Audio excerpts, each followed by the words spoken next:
سلام به یوتیوب چنل من، خیلی خوش اومدین. موضوع امروز در رابطه با اکستنشن موجه و التهاب بعد از اکستنشن موجه. خب گاه هم پیش میاد برای کلاینتتون که اکستنشن موجه انجام بده و بعد از اکستنشن موجه آلرژی پیدا کنه به اکستنشن و باعث التهاب چشم کلاینتتون بشه. اینجا میخوام یه نکته رو براتون عنوان کنم که شما با دونستن این نکته خیلی میتونید به پیشرفت کارتون کمک کنید. ممکنه کلاینت شما پیش شما انجام بده اکستنشن موجه‌شو و بعد از 2 الی 3 ساعت و نهایت 24 ساعت با شما در تماس باشه و بگه که چشمش التهاب پیدا کرده.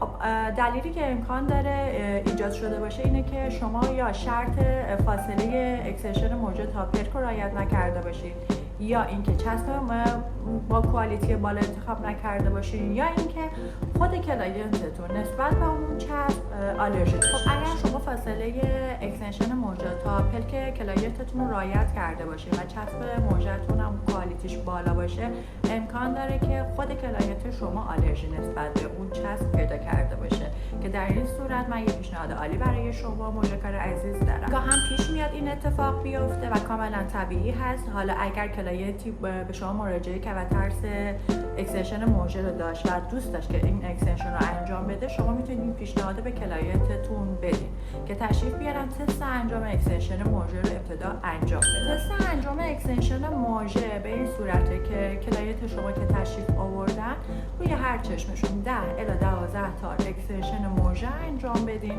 و صبر کنید تا 24 ساعت ببینید که چشم کلاینتتون آیا التهاب نسبت به اکستنشن موجه نشون میده یا نه.